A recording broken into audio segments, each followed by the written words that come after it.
Have you ever heard of Turo? I'm going to tell you why you might want to start using them. And through them, I'm going to rent an Alfa Stelvio Veloce. Welcome to the Never Ending Weekend.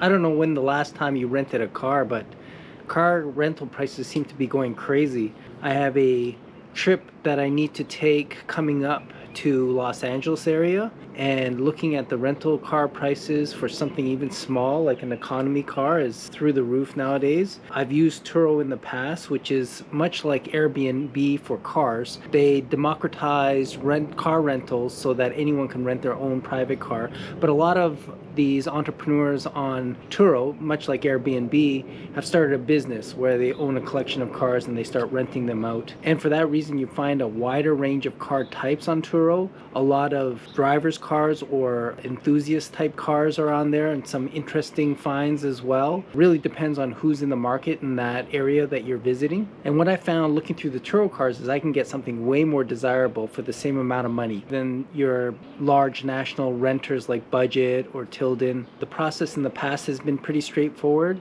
for me personally. And it really depends on the person renting the vehicle too. They can go out of their way to make the process simpler. You have to look to see who's a good renter. Everyone has reviews. So from one of those national renters, I can get an econo car, and for the same price, I can get something a little bit more special. So let me show you, walk you through the Turo experience here. So you basically open an account, and just like Airbnb, you put in the days that you want to travel. You have to add a time because, you know, flights going in and out of the city. So let's put in Los Angeles, and let's just put in a future date. So just like on Airbnb, you get a map as well as a listing. You can sort by different things and price. But what I found for the same price is like a econo car, like a Tercel or like a Hyundai of some kind. This, an Alfa Romeo Stelvio 2023 Veloce trim. Don't see many of these on the road. Thought it would be really interesting to drive around in. Much nicer than a Tercel. Nothing wrong with Tercels though. But still, the host is an all-star host. Lots of trips, good reviews. And a shout out to Alexander in the LA area. He was really great, and he has a huge lot of cars. Everything from your minivans all the way to like Audi R8 and Mustangs and all kinds of things. He was a great, easy person to rent from. And some of the things that I was saying that you have to look out for is insurance. I know a lot of people use their credit cards for added insurance, collision and stuff to cover their rental cars, but just make sure with your insurance company that they cover Turos too. There might be a clause about that. As well as there's sometimes extra fees for cleaning the car and such. Obviously the same things like filling up your gas tank, that applies. Here they list all the options. Here's some reviews of the person and free cancellation, which is great. So I'm going to book this and I'm going to fly to California, and we'll do a quick review of the Alfa Romeo Stelvio and just wrap it up with my impressions on the Turo experience as well as the car. Here we go. Sometimes the host offers a drop-off pickup service at the airport for an extra fee, but we have to take a quick 5-minute Uber right now. Oh, that looks like the address. Is it that building? This doesn't look sketchy. There's the car. Pretty cool. I mean, obviously, if it came during the day, it'd be a lot less strange.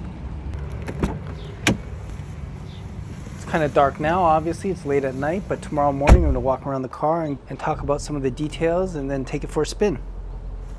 So here it is, the Alfa Romeo Stelvio in the Veloce trim. There's a Sprint, which is like the base trim, a TI, and then the Veloce, and then above that the Quadrifoglio. All the trim levels share a 2-liter inline 4. The biggest jump is in the Quadrifoglio, which includes a 2.9-liter V6 built by Ferrari. Our particular car here is a Q4, which is the 4-wheel drive in Alpha White. It's Italian, novel, fun, a little unique. And it came out about 5 years ago. It was the first Alfa Romeo SUV ever. And it's based on the same platform as the sporty Giulia sedan. It's built with a lot of aluminum sheet metal and suspension parts, and even has a carbon fiber prop shaft and a 50-50 weight distribution, all suggesting a sporty drive. 4-wheel drive, but most of the time the power goes all to the rear, but up to 50% of that can be put up to the front. The obvious competition would be something like the Audi Q5, the Jaguar F-Pace, the Porsche Macan. To me, it looks very sporty. The Veloce trim comes with these 20-inch aluminum wheels, limited slip rear differential, the Harman Kardon premium audio, and these very sporty red leather seats. Viva Italia. All the cars have the full safety features. Technology is showing its age. The finishes are very nice. Everything's kind of soft touch. There's a few places of harder plastic, but mostly very upscale interior. The paddle shifters are metal, nice feel and weight. A lot of places to store, your cups for your drinks and little things here and there. A place to put your phone and charge it wirelessly. Front seats have a lot of space, probably comparable to its competition. Rear seats, though a lot of space, not extremely roomy. Some of the other cars like the Q5 might be a little bit bigger back there, but it's big enough. The trunk is also big and sufficient, but maybe not as big as some of the other cars in its category. The seats go down, but they don't mechanically come back up. Have the nice cover. No spare tire, it seems like. Probably some kind of inflation backup, but definitely looks sporty. So what's it like to drive? The Stelvio is pretty performance oriented. It's got a pretty stiff chassis. The suspension is firm. The steering is very, not twitchy, but very sensitive. And the engine, even though it might not be the strongest pulling, is pretty peppy.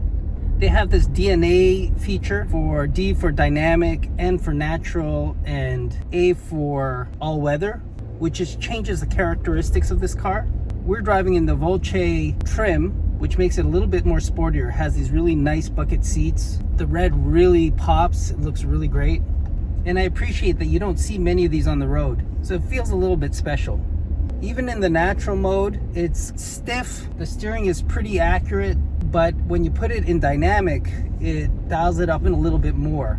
So it's not the most luxurious, smooth riding car, but it definitely feels sporty and fun to drive. The technology might be a little bit outdated. An 8.8-inch screen. It reacts a little bit slowly to the touch, but it has Apple CarPlay and Android Auto, even if it's not wireless. Overall, the reason you'd get this car is for the sporty drive, and that you get in spades.